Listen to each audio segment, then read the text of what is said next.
quite unfortunate. My apologies. Well, at this point, let me bring in Honorable.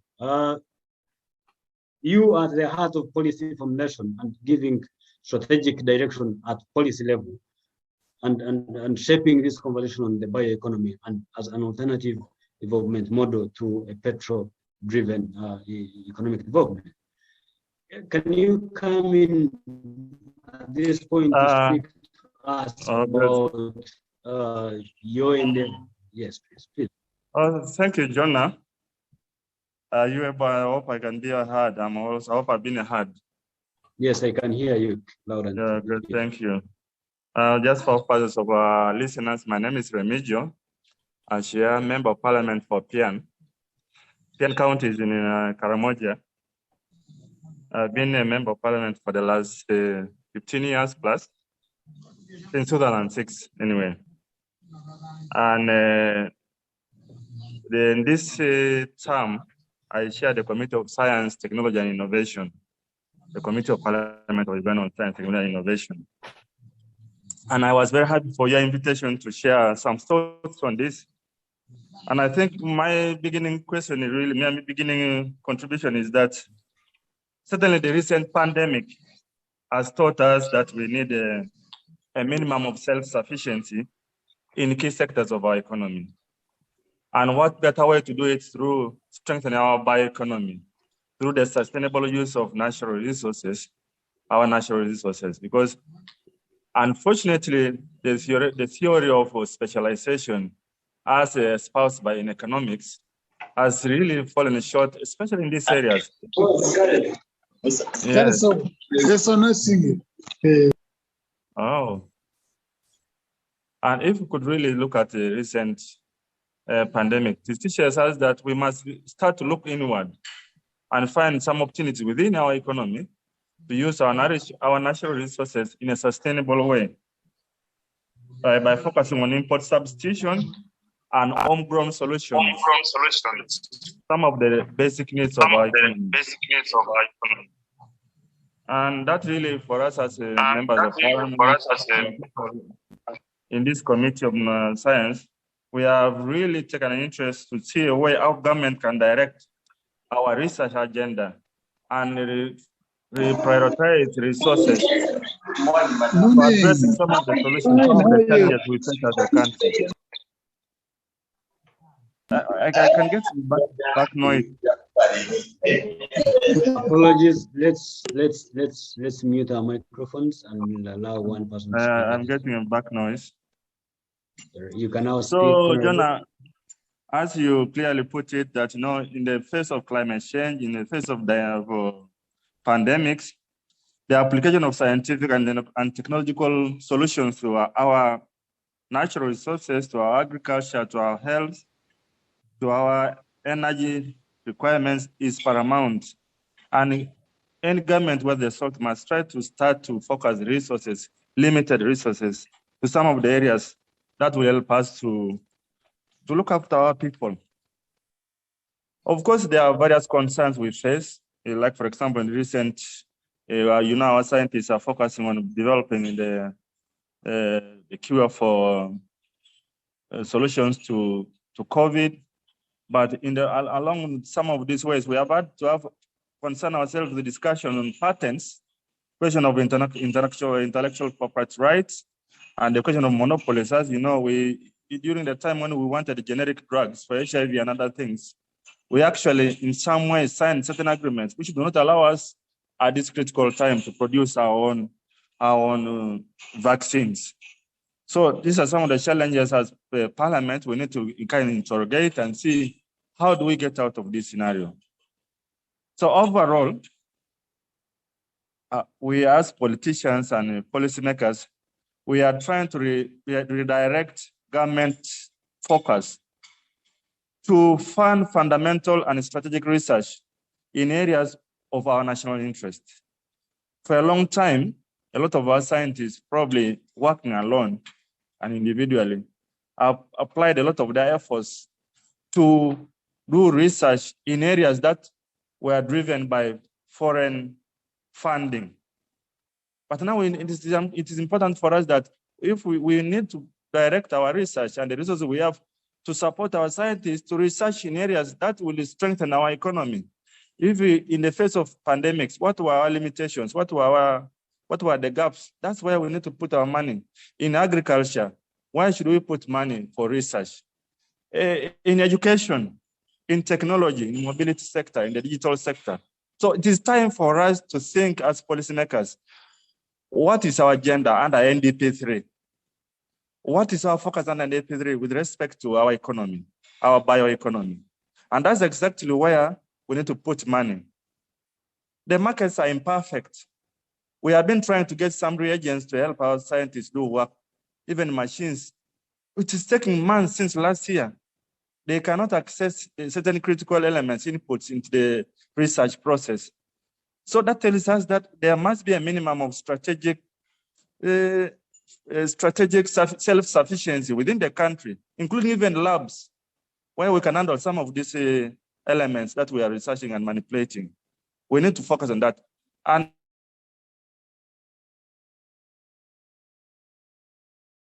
above all, to commercialize. And this commercialization process, that's why we see government participation in this commercialization. Foreign companies, foreign bodies may not take an interest to see the importance of focusing and putting resources in certain aspects of research or in certain kind of value chain. And that's up to us to do that, and up to government. And this is the kind of real thinking that is going on in the Committee of Science, Technology, and Innovation. Where is minimum self-sufficiency? Why do we put resources in terms of looking? Many economies have become inward looking. They have become inward looking. They are focused on the survival of their own peoples and their own countries. There's no such thing now. Even specialization have been checked and been declared invalid in the face of the pandemics. So we really critically have to look in terms of bioeconomy at the sustainable use of what we have, using the technology and direct it into developing sustainable mechanisms to use our resources. For example, in a report published by the European Union last year, 2020, they say the European Union economy, bioeconomy, is estimated at 2 trillion euros. And it employs about 20 million jobs and contributes 9% of employment in the whole of the European Union. And they are putting more resources and pushing their own scientists to refocus or even applying genetics to develop, to look at the food chain, the future of food in their own countries. So as politicians, these are the key areas we are looking.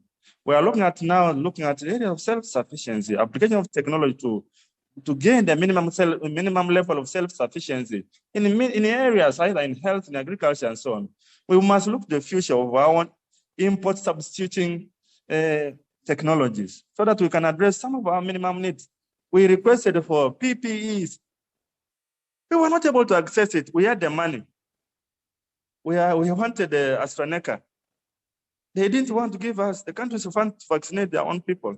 So there must be a minimum level of self-sufficiency. Our technologies, our researchers should be supported to form consortiums to apply their energies as guided by NDP3. To apply their energies as teams to develop homegrown solutions to our homegrown problems. So that we stop, and they are very clear if you look at our import bill. It's very clear where we are spending money. And this is really the challenge now. We need to interact more with scientists, and there is a lot of appreciation from the Committee of Science and Technology and from the ministry in terms of clarity, conceptual clarity, in terms of energy on where the little money we have should be put. So thank you. Thank you so much. Thank you so much, Honorable. Quite very insightful position there. And before I call in the next panelist, Honorable, you speak of the necessity for government to prioritize and allocate resources accordingly in line with the NDP3 agenda, but also making sure that we harness the opportunity that bioeconomy presents. STI is as overarching as bioeconomy is. And speaking of policy direction, and as in your capacity as a member of the Committee on Science and Technology in Parliament, we have seen a policy flip-flop on biotechnology issues for the last almost a decade. Is there hope now and optimism in your view and the committee to which you're a member that we could now see, progressive strategic direction in ensuring that we ensure policy embracement of biotechnology, which is at the heart of the bioeconomy, as you make mention of the opportunity to present, not just to the European Union, but also to the African continent and the region and Uganda in particular. Do you speak to me about that, Honorable?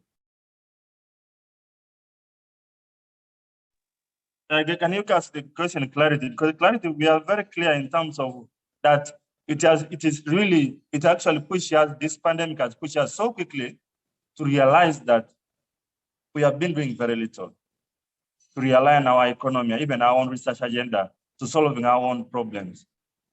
Minimum, when we wanted the PPEs, personal protective equipment, which company was able to give us? Nothing. And we are struggling to protect our doctors, our nurses. When we got the money, we allocated 2 trillion shillings to buy a vaccine, we wouldn't access it. Even the simple things, the masks. So there must be a certain minimum level of self-sufficiency. We must become inward looking in certain areas. And that is where we need to support our scientists to work in teams to address the critical areas of our needs, especially as guided by the NDP 3, whether it's agro-industrialization, whether it is in tourism, whether it is mobility, whether it is in digital technologies. We wish we have a bit and advanced there in mobile and other areas, in the fintechs. We need actually to see what minimum do we have in this, even to have the type of labs that can help us to handle certain genes, certain viruses, and we can manage and do research and manipulate them here and grow capsules within our own economy. So we must be looking at partly inward looking, partly look at the value chain, even to the commercialization. Yes, even looking up to the commercialization. This is the kind of focus that the committee would want to work with the Ministry of Science and Technology, the Ministry of Science, Technology and Innovation, to address some of these concerns, to direct funding to these areas. Thank you, Honorable. I will definitely come back to you. And sorry for the you're the chairperson. Honorable Achia is the chairperson of the Committee on Science and Technology. So we're happy to have you, and I will definitely come back to you with pretty much more questions for your clarification. But can you now hear me, Professor Erostus Nsubuga? Can you hear me now? Yes, very much, loud and clear. You're welcome. I tried to reach out to you earlier, but internet issues, as we are now faced with this new challenge. Now, Erostus, kindly speak to us about what opportunities are in this bioeconomy that we are now having the conversation about, and how can Uganda potentially harness the opportunity it presents? With your experience as one of the critical key players in the private sector that have been able to commercialize research, and at the heart of the bioeconomy, the best way to boost the conversation and give direction to bioeconomy and harnessing the opportunities therein is increasing investment in research, innovation, and training. And this you've even gone ahead to commercialize and tap into the potential through using biotechnology in agriculture. Speak to us about this subject of harnessing and prioritizing Uganda's bioeconomy through research and innovation, Professor.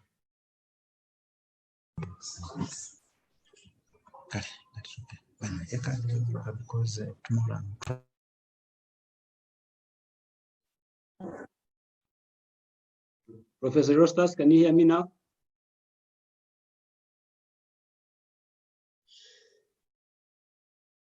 Apologies to our listeners. Can you hear me?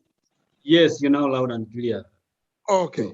What I was saying is that before I was pretty much on biotechnology agriculture, but now I'm very convinced that biotechnology in general is quite very important. I've got my own reasons, and agriculture, there's no question about it. I'll give you an example. I'm just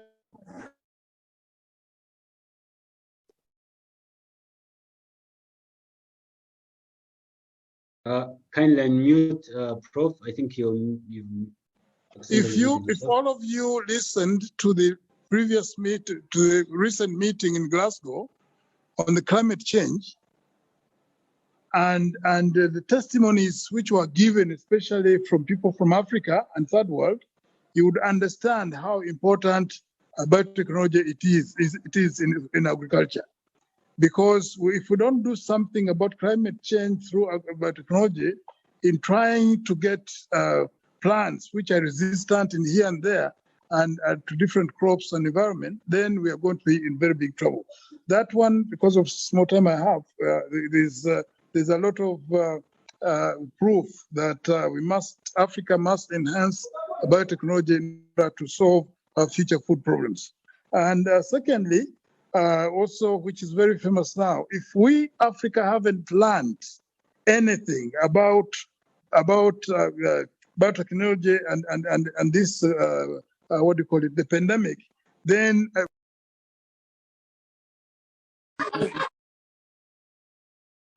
yesterday I had a meeting with the Prime Minister and we were talking exactly about the biotechnology, and we all got convinced that we need this biotechnology from the experience we've got from how we've been treated on these vaccines. These vaccines can be done by us, can be produced by our scientists in Uganda.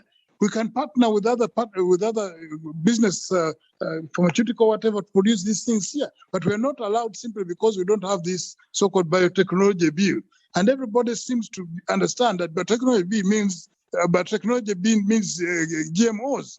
Let's get off that cheap understanding and get our parliament pass the bill so that we get scientists and partner with other countries to do simple things for Africa, like the vaccines, like the resistant crops for different biotics and whatever, you know. But we are keeping quiet and denying our scientists to do something is really doesn't make sense at all, especially now. Can you imagine we have 1%, some countries in Africa 1-2% first vaccine, when in Europe they're talking of the fourth now. And these are things we can do around here if we partner with the international whatever, and we can do these vaccines with Uganda scientists here. So that hurts me. And second, as far as business is concerned, of course, I talked about partnership with international. No international organization will partner with a Ugandan to do business in bioeconomy, biotechnology without a law, because they all fear. What if something happens? You cannot do research in biotechnology. Cannot do research in biotechnology without the law.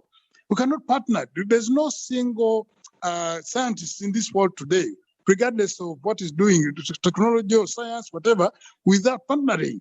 No, we are closed off without partners to do business in this country in biotechnology and to get into bioeconomy, because we don't have a law pertaining to it.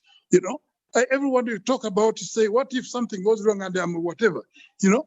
And government is pushing the problem to us as business people not to invest or not to partner in biotechnology research and business, simply because they cannot regulate. You know, biotechnology is dangerous. Don't get me wrong. You know, as cars are dangerous, as planes are dangerous, as guns are dangerous. What the government, instead of government giving us the bill and try to regulate, they are totally rejecting to do that. You know, the president is convinced. Last time I'm sitting on Presidential Investors Roundtable, we convinced him everything is okay and he's ready to sign. But there are outside forces which are denying our scientists and us to do business in this area, which is so important because of lack of enabling legal environment to this. So to me, we must enhance this technology. If you cannot talk of science today, be it in medical or agriculture, without talking of biotechnology, and again we are missing out. Yeah, for crying out loud, we are eating these products and using the medical products and food, whatever, in supermarkets, which are GMOs, and all the vaccines we are taking for corona and everything is GMOs and things. What's the problem of those GMOs being done by our people? Is it better that we import? Or we are given, we are sitting there and we are donated these things instead of our scientists to sit down and try to do our own and even get into business. Uganda, I'm sure, if we had the law and we had open to biotechnology research, free research and partnership with the World leading biotechnologists, you cannot be selling vaccines right now to other African countries. We are missing out the economy, to that economy. Bioeconomy itself. If you go to agriculture and go to bio-waste, how much now the entire world is fighting to put their hands on the bio-waste in agriculture. We would be using all those, and all this is biotechnology. But without proper guidance and support and the law, I don't think we can go much, because our partners we want to work with, even Ugandans themselves, they fear that whatever they will do, get them whatever, they'd rather do it in Kenya or elsewhere than dealing with the government, which doesn't want to embrace the technology. That would be my very quick contribution, because I'm on the road and I'm fearing the network may go off. Thank you so much, Professor. And I like your views here. I can only think of bringing in Dr. Andrew Kiggundu. Probably we'll still have you, Erostus, to come back. I'm listening in as long as it will take, and until I get a problem. Otherwise, I'm on. Thank you. Dr. Kiggundu, can you hear me?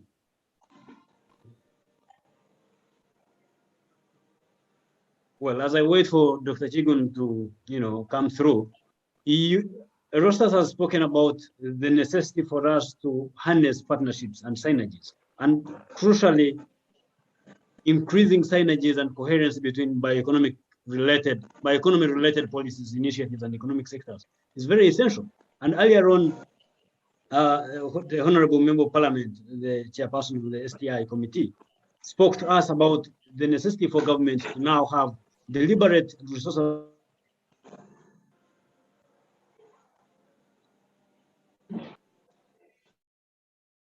allocation, giving strategic direction of, cause have previously and currently related with, our development partners.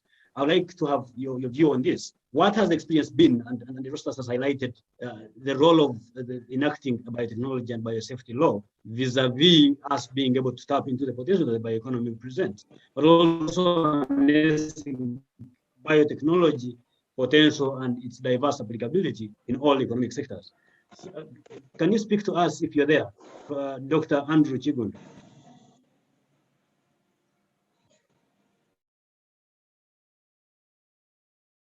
Perez, are we having Andrew on the call? I think we lost him. Oh, okay. Maybe I could come back to you, Honorable Achia.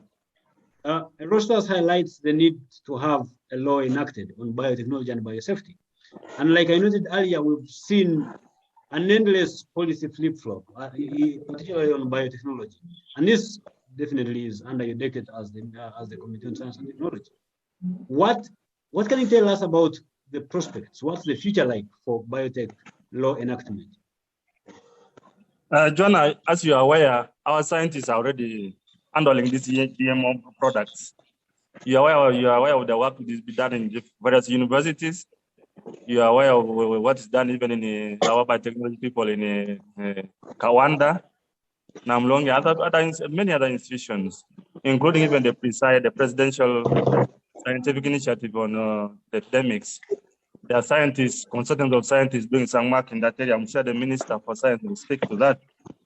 So this is being done. I think it is in the last Parliament we had processed this bill. Almost it had even been presented to Parliament.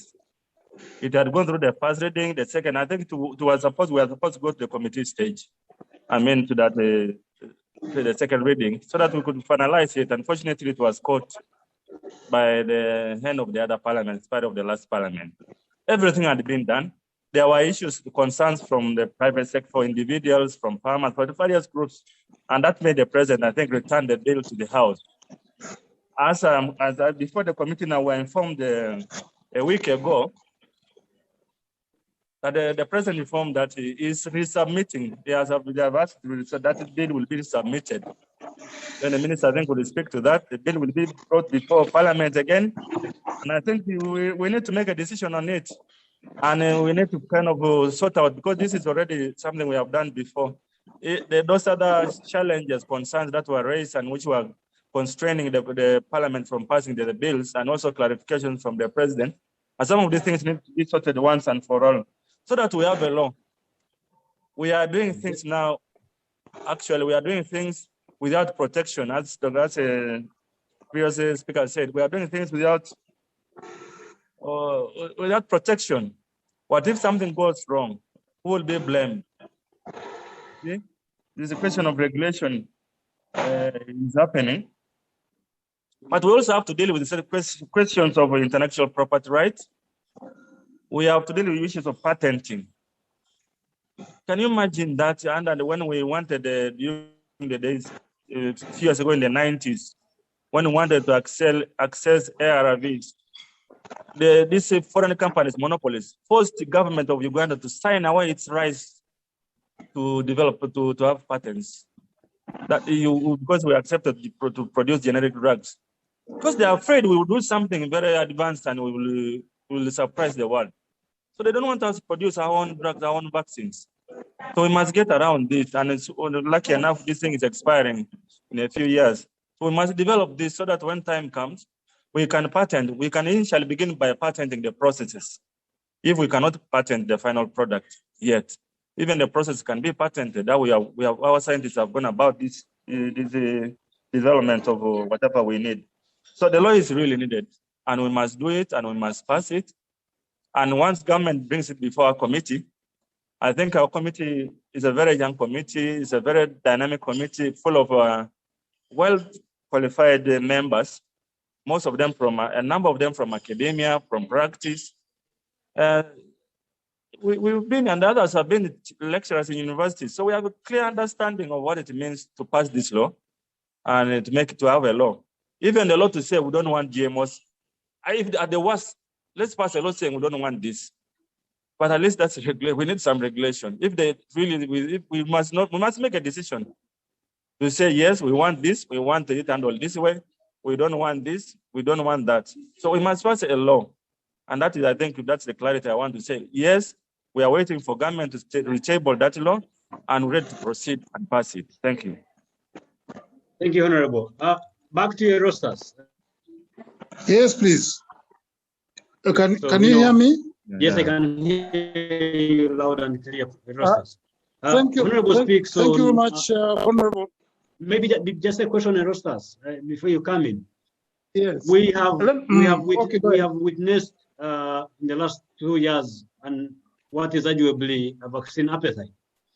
And this speaks to the potential that lies in the bioeconomy and how we can probably harness it as Africa and a developing world.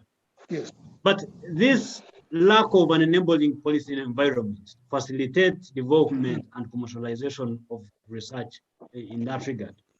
But also in the face of a very, very exciting new industry on fossil, oil and gas particularly. Where are we standing? What do you think is the, do you think is the future in terms of improving markets and competitiveness and leveraging bioeconomy vis-a-vis leverage opportunity that lies in oil and gas sources? Oh my goodness, this to me, maybe as a scientist, you cannot compare. You cannot compare the whatever the mafuta we're talking about to biotechnology in general. Let me give you an example. In the next, I'm a dual citizen, okay? In another country I belong to, I come from, I'm supposed to passport-wise. In the next 10 years, there is no carb with the fuel, which is going to get into any of their major cities in just 5 to 10 years. Yep. Okay? Yeah. But by all the biotechnology is now going to be solar, is going to be everything else. So biotechnology cuts across all sectors, be it industry, be it environment, be it health, be it agriculture, be it bio-waste. I mean, you can never compare how much biotechnology can boost the development of a country if you're talking about comparing the two. There's no way, it comes nowhere near. Because the biofuels you are talking about, this mafuta thing you are talking about, is just limited time. In the next 5 years, very, very less. Even Arab countries are trying to think out of the box. How are they going to survive without these oils? You know? And here we are instead of investing in something which is, the future.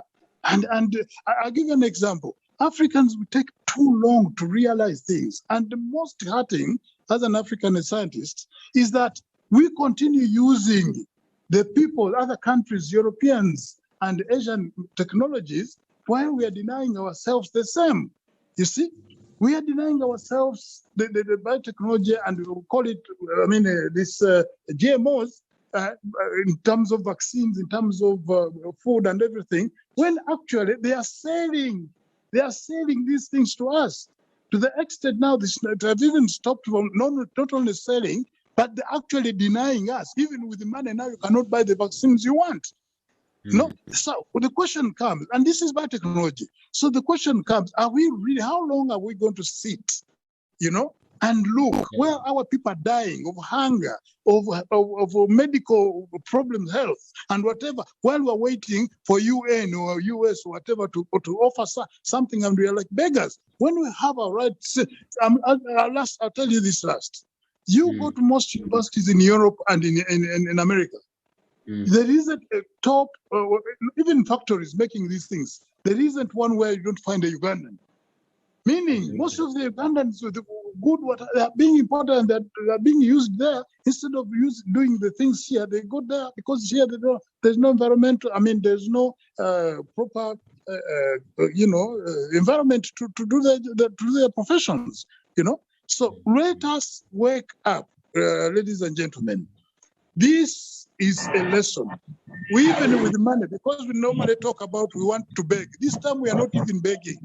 We have the money even to buy the vaccines. We cannot buy the vaccines. And this is biology. This is something your scientists like Kiggundu and others who have left this country can sit together with our international partners, and we do our own vaccines, and we sell to the entire world. And we save our people, and we get also we develop our country through these sciences. There's no question about it. Yesterday I had a meeting with the Prime Minister. Okay? And can you imagine the minister, this Madam Dr. Musenero? I talked to her the other day about biotechnology bill, and she's saying she's not going to bring it on board until next year, simply because she has to look at it and they have to analyze. And yesterday the Prime Minister is saying that that the new Parliament has to look at what new Parliament? There are about 5 parliaments who have looked at this thing. Every time we get a new parliament, are we going to go 5 years back and then these guys have to listen to this thing? Some of them are even P6, senior 6. By the time you prove to them that this is important, 5 years elapsed and another parliament comes in, and there we start again. Erostus, speaking of the role of parliament and the Honorable Minister of Science and Technology, I have learned that she's now here with us. Honorable Minister, can you hear me? You're welcome. We are happy to have you.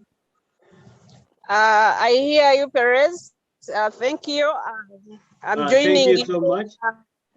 I have to warn you that my internet is very unstable, and I'll be with you for very, very few minutes. Please, thank you so much, Honorable Minister. I am awake to that. My name is Jonan, and moderating this session. We are happy to have you.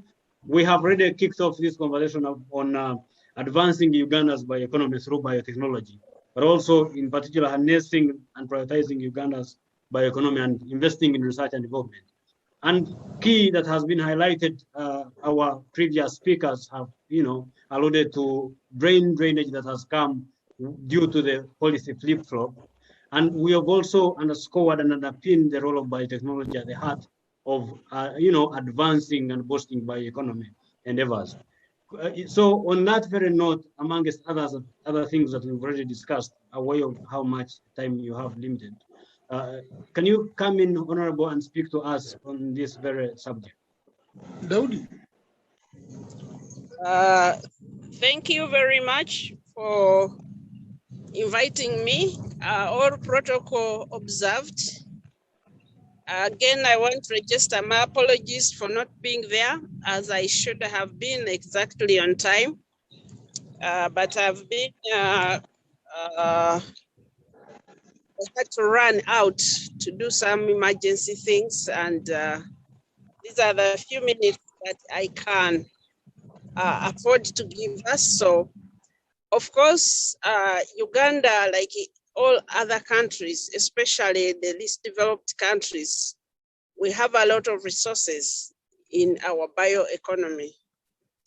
We have been, of course, exploiting these things for a long time.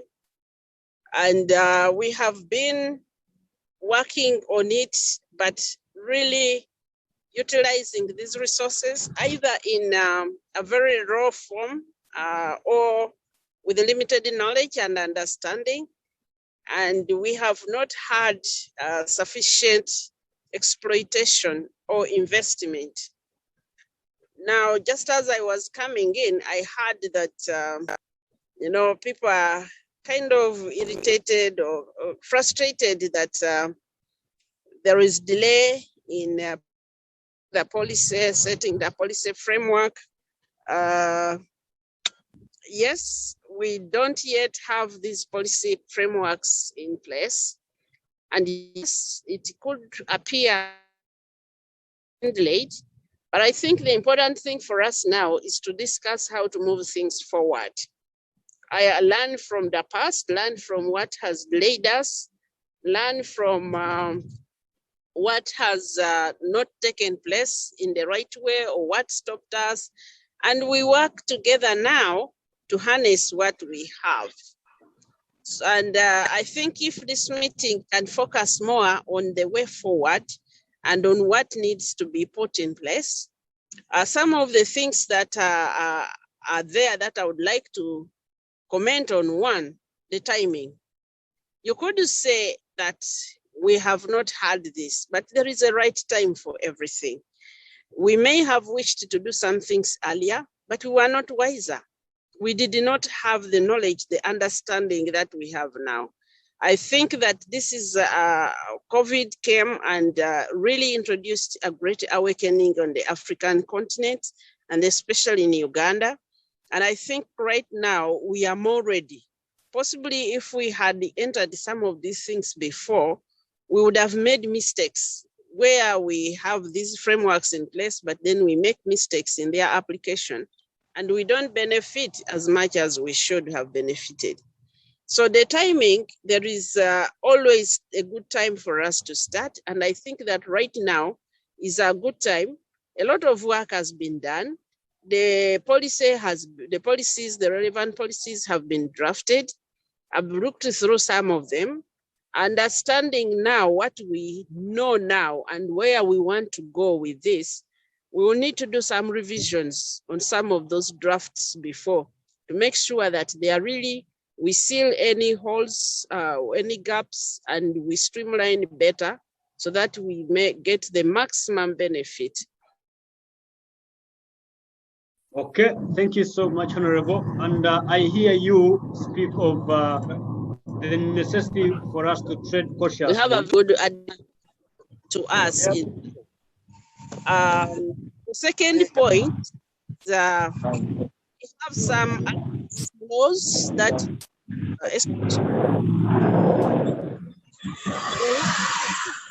I can't hear well, there's feedback there. So the second issue is, of course, now the population is able to acknowledge, because before we have been harvesting this bioeconomy. We find a forest, we cut it down to burn charcoal. And now that the impacts of the climate change, of this degradation have come, of the destruction, the population is more aware now and more alert, and will be more willing to cooperate. Then the third thing I was talking about is the laws, the Biotechnology Law, which has been passed through Parliament twice and returned by the President. Now, I have had a chance to look through that Biotechnology Law, and I am so glad that we did not make it a law the way it was, because it has things that we need to look at again. And so we are working on this, and as I have communicated to various fora, This is going to be in the third quarter of this financial year, where we concentrate on working on this bill, addressing some of the issues that the president had recognized and identified, but also looking again at, is this the best that we can do given what we know now? And then the bioeconomy policy has been drafted, and it has to go through the process. Again, I have looked through it, and knowing what we know, I would like to engage some more stakeholders so that we re-examine some of the issues that we had put there. So this is a good time for us. The country is awake. COVID has awakened us up, and we are wise now. The government is ready to invest. It's good. I've seen the Minister of Finance here. The government is ready to invest. So I think for me, this is the good time for us. And I want to invite all of you young people to throw your energy in this, but throw the energy positively. Because I had some remarks, like once you say that an MP is an S6, they are going to resist what you bring. We need to be courteous. If we want to cause change, if we just want to be popular and shout, yes, but if we want to cause change, we must show respect in the way we speak to our leaders, members of parliament. It doesn't matter where they ended. It doesn't matter whether they are very highly educated. The truth is that they have been elected and they are representing a particular group of people. So if we want the policymakers and the parliament which enacts our laws to support us, then we must show respect for them. I will stop my general remarks here, and if there are any specific issues that you want me to address before I drop off, I'll be very happy to respond to them. Thank you. Thank you so much, Honorable, and accept our utmost apologies for any unfavorable language used. But we are definitely awake to the fact that we ought to have mutual respect. And with your presence here, I would like to, request you to speak to us. You've spoken about the ongoing drafting of the bioeconomy policy, and you've also noted that the biotechnology law will be worked on in the third quarter of this financial year. I'm also aware to the fact that you ask us to tread cautiously as we attempt to embrace these critical, tools of biotech, amongst others. So, Honorable, could you also speak to us? And we've spoken about this, the cost of policy flip-flop, the back and forth, the delay, 10+ years awaiting the same law. Of course, aware of the potential it holds, but also aware of the risks therein.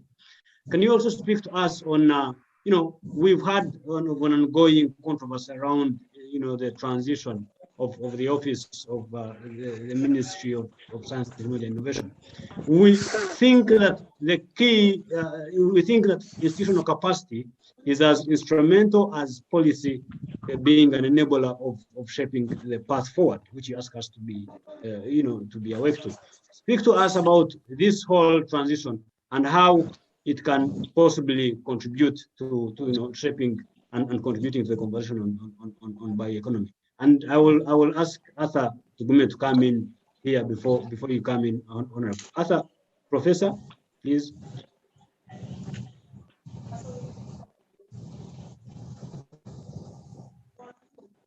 Professor Arthur Tugume, you can come in before Honorable speaks to us. Sorry, I'm using Musa Kuyangana's connection. My network has gone off. I had an inquiry from the Honorable Minister. Honorable Minister, thank you very much for sparing your precious time to be with us. But the fundamental question is, what makes a bill become so endless between parliament, from parliament to another parliament, to another parliament, to another parliament? Is it so that the country is considering this as an as a less important matter, or it is a sensitive matter, or it doesn't have political interests? So, because right now I'm in the field assessing a confined field trial. Right now, I'm in a confined field trial. Professor, you may want to use one gadget to avoid the echo. And they didn't describe them. Science to be able to produce products, and now we have products in the shelves, and farmers are putting everyone on pressure to have these things in the fields. But then we have to explain to them that we are sorry, we produce these things, but we must destroy them, and we cannot be able to put them in the field. How do we explain? I think some people see us as very unserious people. I'm sorry to say, but I think we need to be able to do better than what we are doing. We cannot have a single bill between 3 parliaments, now going maybe to the 4th parliament. We have something better. If we cannot solve this problem urgently, we are not our country a good service. I request you, Honorable Minister, with all your good connections with His Excellency, I request that we make sure that these things come. Thank you, Prof. I think, Honorable, you can come in here. Okay, thank you. So those are 2 issues, transition and the biotechnology bill.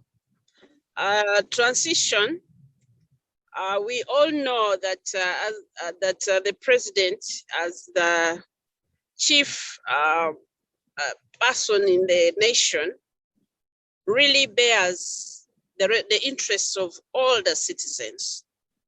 Moreover, he really, when you vote for him, he's signing a contract with the population to deliver.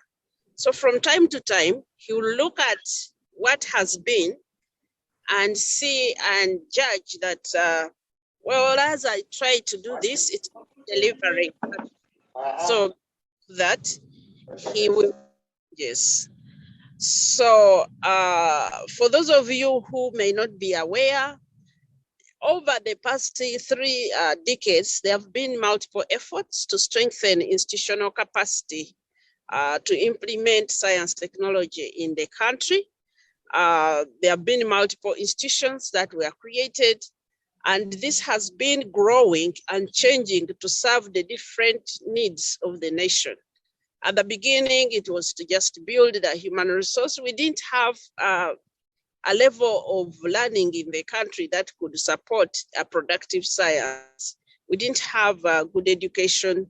The education, access to science education was very limited, especially higher education. The literacy in the population was very low. Then there has been the need to organize the science. So in 1990, our government put up the Uganda National Council of Science and Technology. And that, which was located in the Ministry of Finance, it played a role to a certain point. And then as it became apparent that we are improving in the human capital, they set up a specific research institutions, including NARO, to look after research in agriculture and Uganda National Health Research Organization, NATE research in health, and then started to build additional capacity for research in the universities. And if you notice now, we have regional universities, government universities, and the emphasis in those universities is science. So there has been a journey, a deliberate journey. And by 2016, it was felt that there was need to have now a ministry that has a wider scope than these other coordinated smaller institutions that can provide the policy guidance. And the president established that ministry in 2016. However, we know that he expressed his wish to put some changes in that at the beginning of this term. And he decided to move. He decided to abolish the ministry, which was there. It was abolished. And he decided to move the functions of science, technology, and innovation under the office of the president. The transition process is ongoing. The new structures are being developed and will soon be announced by the relevant authorities how the structure, but it is aimed at creating efficiency and addressing some of the things that you are feeling very frustrated with, where there's stasis in the system such that things don't move. Because this is something that really needs to push the president decided to directly oversee this. That's why he put it in the office of the president. There's been a time of transition because there was a need to construct carefully the new way so that we don't rush and end up creating something again which will not serve us. So that process is coming to an end, and the new mechanism is going to be put in place. It's in advanced stages and it will be put in place. So it is aimed at fast tracking some of the things that you're talking about. Now, in terms of the bill, the biotechnology bill, well, whereas many people actually think that the delay of this bill has frustrated people, I think that the delay of this bill will work out to be advantage for Uganda, to be of great advantage to Ugandans. There is having a bill that serves foreign interests, and by the time you address some of the issues, you have totally disadvantaged your country. So we realized that there were a number of things which have been changing through that bill, and there were issues. One, our ability in the country, did we have the technical capacity to implement those things? Number two, did we have really the right understanding of the future that we are creating? I think for me, at the moment, it is the good time for us. A bill delays because of many reasons, and the fact that this bill has been appearing means that there has been effort to present it and defend it before Parliament, and that it has been presented to the different bodies, to cabinet, but there was both in the population and in the promised we are going to start working on this, and we are going to make sure that we get a good law which now supports our bioeconomy development. Thank you. Thank you so much, Honorable. I guess Can I apologize, take this opportunity before the minister goes? Please come in, please. Nsubuga, Erostus. Please go on. Can I go on, moderator? Go on, Erostus. Oh yeah, Honorable Minister, thank you so much, and I think you're spot on. But also the question arises, I want to apologize about the P6 I talked about. I mean the senior 6 I talked about. It is also the truth. And also the truth is, even if you all members of parliament had PhDs, no single member of parliament would be knowledgeable at everything brought into parliament. What I meant, Honourable Minister, is that certain issues which we must trust our national institutions, which are meant to do certain things, to do their job. And these institutions like NARO, like Eria Medical Institution in Entebbe, like these are mandated by Parliament to do specific things and advise government. And Makerere universities, there isn't a national institution in biotechnology in this country which has rejected or against biotechnology. But for the last 15 years, it is the Parliament which is debating it, and they rejected. The last 10th Parliament that did a very good job because they passed the bill twice. They passed the bill twice, and the last one was, of course, the President, got it back with some issues, which we have always also responded to. What we should now be doing is to follow the presidential directive, which gave, and I can quote me, that we must call the caucus and support this bill and we pass it once and for all. And he continues and says, I'm tired of these people who are mixing religion with science, unquote. You know, that is what should be done. The last parliaments have passed this bill. There's no problem about it. Now, the second we should do is to trust our designated institutions which are working on a national level, because an MP in parliament has his constituency, is supporting and therefore, but the institutional, national institutions like NARO are for the country, mandated by parliament to advise and do certain things. We should listen to them. I had an opportunity to visit the European Parliament on the biotechnologist issue, and there every MP has an attachment to an institution or individual specialist to advise him or her about specific issues he doesn't understand or he did not study. So this is in that sense, Madam Honorable, I brought it, not in the sense that I'm looking at anybody, but that's how I think we should be working.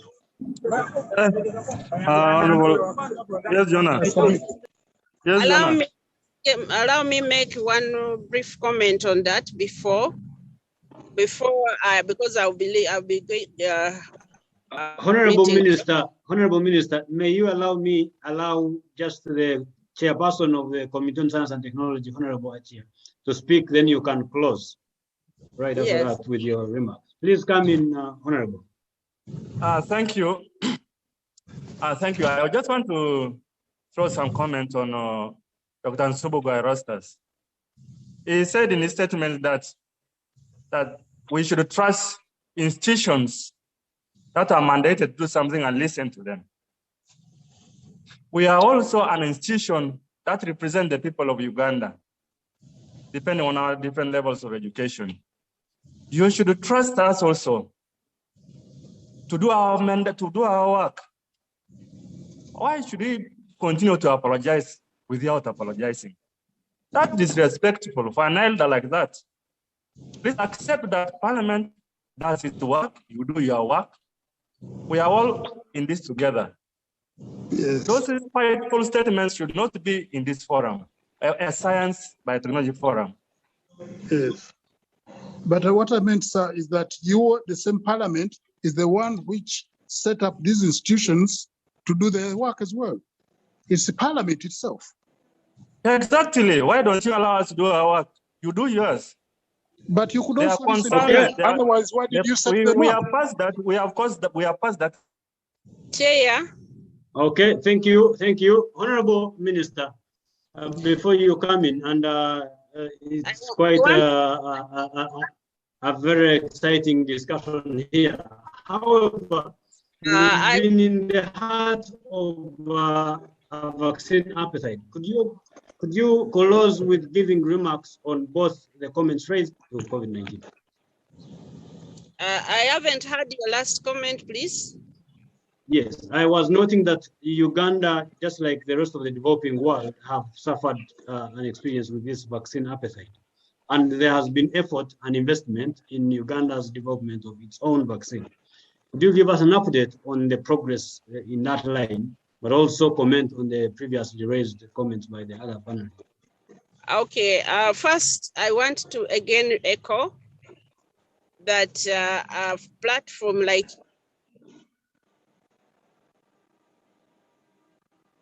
this, we must respect each other. I have a lot of degrees, but I don't carry them on my chips. I sit down and listen to my committee in Parliament, and we need to be respectful. We have so many PhDs who have not delivered anything, and we have people who have stopped in senior 6 who have great things. So we should just respect each other, and those comments, I hope that the member who raised them can truly.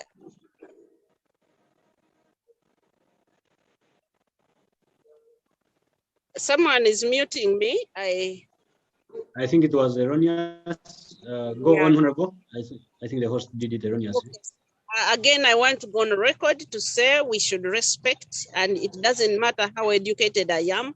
When I'm before the committee in Parliament, I respect them in their capacity.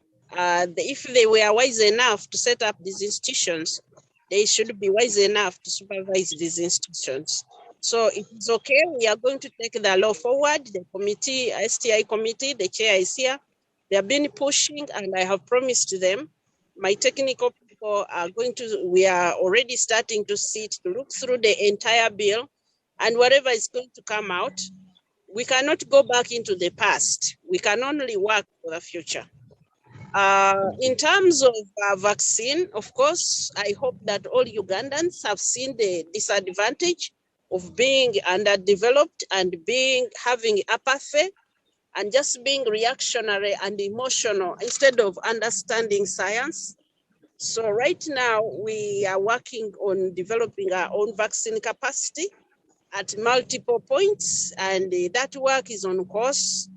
You've had a lot of things in the media. Just take my word that the work is ongoing. There is no money which has been missing. Lastly, I would like to comment on the status of where we are in the control of COVID. Of course, like all countries, we have this up and down. We came from our second wave, and we are in what we call the valley, the low point. That does not mean that COVID has gone away. COVID, if we do not behave properly, will come back in a big way because we still have cases in the country. Spread. Please go and get vaccinated. I encourage those near you to get vaccinated. Let's maintain the SOPs. The president has promised to open up the economy in January, and that will mean that we have to take a lot of care. Coming now. Encourage all of us to observe the SOPs. It has been an honor to have these few minutes with you, and I love to discuss these things, but I want to encourage you and tell you that where we are going with our science, technology, and innovation, including the bioeconomy, is very, very promising, and this is the right time that we should all get involved, but respectful of everybody. Thank you very much. Thank you very much, Honorable, and thanks for the work you're doing. And we hope to have you, part of these conversations going forward. We also hope the ministry can go ahead to engage stakeholders on issues of biotechnology and bioeconomy, amongst others. But we believe that really, STI is at the heart of socio-economic transformation that this government envisages in going forward. So thank you so much, Honorable. And for as long as you're around, we can, of course, continue this conversation. But if you have less time now, you're okay. You can leave whenever you wish, Honorable Minister. But thank you for creating the time for us. Allow me continue the conversation. And here, if Dr. Kiggundu could be back in any way, Perez, can you let me know if Dr. Kiggundu is back with us? No, we haven't gotten him back. We lost him. Okay, we lost him. So maybe Honorable Member of Parliament and Chairperson, the Committee on Science and Technology, if you're still there with us. Erostus, Professor, hinted and alluded to the cost of the delay, and particularly spoke about brain drainage. And with you here mainly is an audience composed of probably 80% young people, especially most of them having gone to school and particularly studied biotechnology. They of course, they went there with prospects, they went there with hopes, but most of these are lying on a very hard rock because there is no law, there is no enabling policy environment. Why would you speak about that particularly, Honorable Member of Parliament?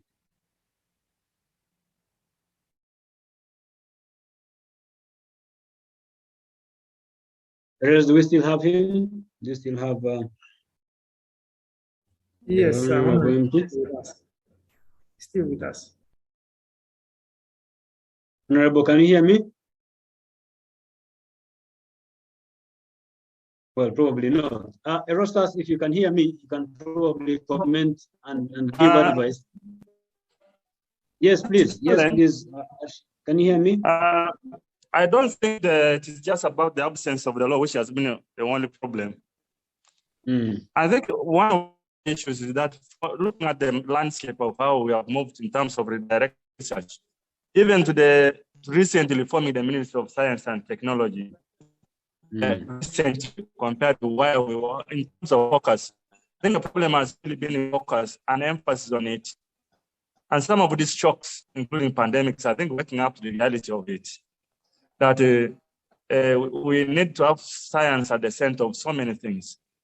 That our survival going forward is really around redirecting our energies towards investment in research, innovations, even in terms of looking at the structure of our economy.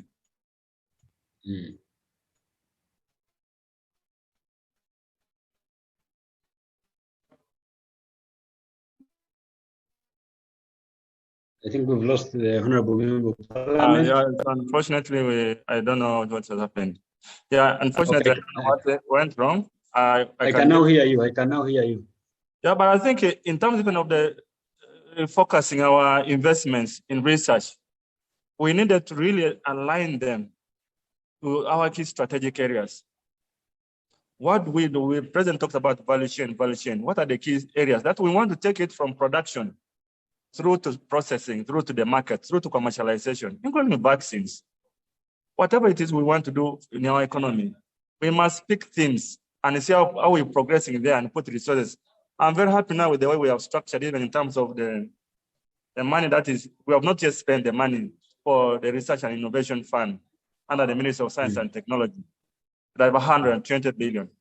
But now if we can apply it to vaccines, to therapeutics, to mobility, to digital economy, we kind of form farms and put all the scientists that we have in the country to work on a product that will solve one problem. Yeah, solve at least a problem and sort it out and get it out of the way.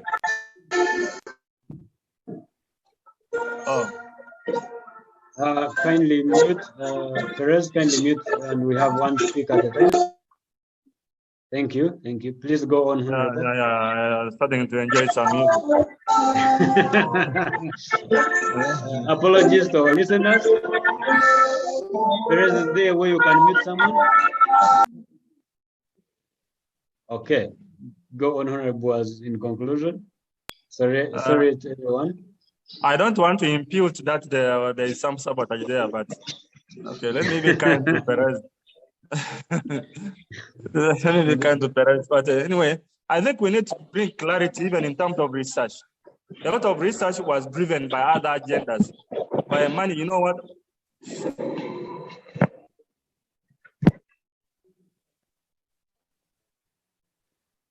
If there is a way, our dear host, you can mute everyone else, and we have one speaker at a time. Kindly, thank you. Please go because, on. For example, even National Council for Science and Technology, which is by an act of parliament, a regulator and moderator of science research in the country, because of foreign funding under the Millennium Science Initiative, it is scattered our scientists. They become researchers, they forgo the regulatory work. And that means now we have to work backwards to correct what has gone wrong with even the Council for Science and Technology. They have become implementers of small projects, research in something else. So we need to really refocus and redirect what we want to do in the country. What do we want, for example, to do with cassava? What do we want to do with bananas? What do we want to do with, we need to refocus. What do we want to do with coffee, with tea? How far do we want to take as a country? Take the research that has been developed from production to commercialization and to the market. And how much will we save from our imports? Because we spend so much money importing just simple garment. What if we...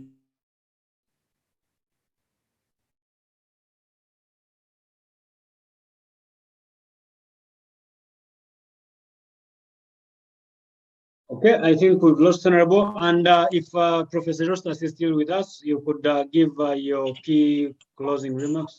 Honorable, briefly in conclusion, if possible, now that you're back. In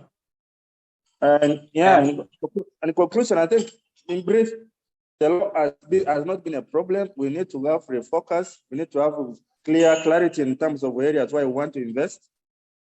And I think from there we can go forward. Thank you. Thank you so much, Chairperson, for creating the time to be with us.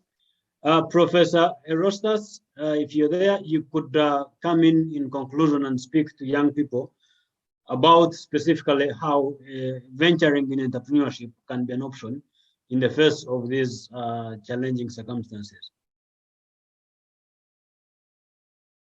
Is Erostus still with us?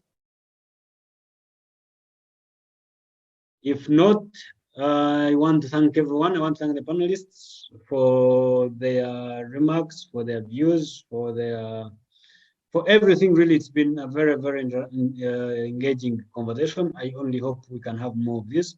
I want to extend special and sincere appreciation to Makerere University Biotechnology Society for convening us and the consistency at it.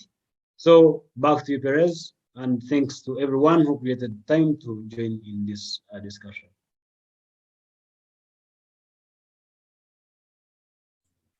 Yes, thank you so much, Mr. Jonan, for today's great work done. And at this point, if I speak anything, I would like to invite Professor Hisali, who was here to present the Vice Chancellor, to give a few remarks and the message from the Vice Chancellor, so that really we know the Vice Chancellor was with us today. Thank you so much. You're welcome, Professor.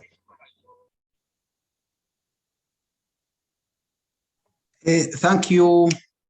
Thank you. It's I think it's definitely indiscipline to speak after the minister, and for that reason we will not give any the keynote address as it were, but I will just say a few things. One, first of all, I'm called the Eria Hisali.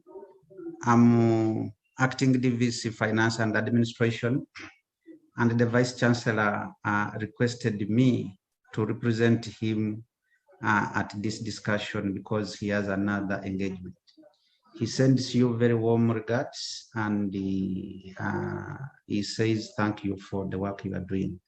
Number two is to appreciate the Honorable Minister for her very good remarks, but also to appreciate the Member of Parliament. I've followed this discussion, and we really appreciate the way you have grasped the subject. Our colleagues from the civil service, the Makerere University fraternity, we want to say thank you to all of you. What is very interesting about this particular dialogue is that it is being spearheaded by our students. We do not take this for granted, and I think two things about this. Number one, it still speaks to our brand as Makerere University.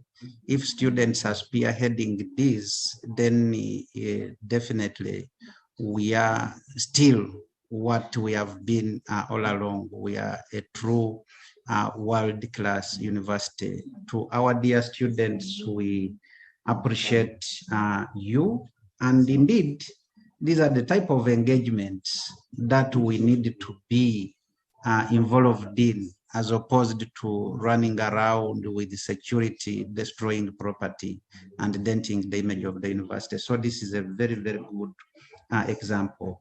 But it's also a big challenge to the staff members.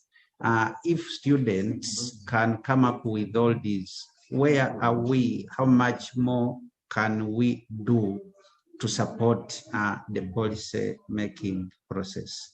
Now, at the beginning of next calendar year, as part of the activities to mark the 100-year celebrations of Makerere, the university will be launching an initiative called the Policy Labs. Now, the Policy Labs will be really something, basically, what we have been seeing here today. We will be getting senior civil servants, our leaders from Parliament, our leaders from cabinet, and we come together and take up a topical policy issue. And at the end of this discussion we will be coming up with a policy brief through which we follow up on the action. So we want to thank you for taking the lead. Come January next year, we will be formalizing this for all units of the university to adopt. Now, just a very brief comment on the discussion about the policy. I hope the Honorable Member of Parliament is still online. Yes, policy and policy making in Uganda, I think, has had some few gaps in some cases. Now, on a topic like this, which has attracted a lot of debate, I want to humbly suggest that the responsible entity can come up with a small concept, maybe a 5-page document or even smaller than that, where we just focus on stipulating our national objectives with regard to the particular policy that we are interested in. The national objectives and the interventions that speak to those objectives. We summarize this in about 3-4 pages. Now, once we have this, that is what we all need to debate, because if we write it well, then each and every one can have an opportunity to understand and make a contribution, regardless of whether they are scientists or not, regardless of whether they are honorable members of parliament or not, regardless of whether they are civil servants. Now, once some consensus is built on that, then the rest becomes a little easy. We will have agreed on the main anchors of the policy. So that is my humble appeal. Otherwise, to all of you who have joined us in this dialogue, we want to say thank you so much. We should not look at this as the end, but rather as the start of many more engagements to come. Thank you so much, and have a blessed weekend. Thank you. Thank you so much, Professor Hisali. That was really a very great remark to make. Now, at this point, I want to take this opportunity to thank our sponsors, program for biosafety systems, and Uganda Biotechnology and Biosafety Consortium. They have really made it possible for us to hold these conversations and discussions online, almost now actually 2 months. So I want to send our sincere appreciation, and on behalf of the department, we are really grateful. To our listeners, we want to thank you so much for making it, and to our panelists, we want to thank them for sparing their time and really making it here. And to our Honorable Minister, we are really grateful. She's offline. We are going to send her a really special appreciation message. And we are hoping to have you guys engaged in the future engagements. As mentioned by the professor, I think when Makerere University adopts the policy lab, I think at that time we shall really be also on board to support and partake in that initiative. I want to thank everyone on the call, and we look forward to Makerere making 100 years and celebrate along with you guys. And we look forward to many more conversations. Today marks the end of the second season, which was about the bioeconomy. And as the series proceeds, we shall be announcing what new topic we shall be tackling.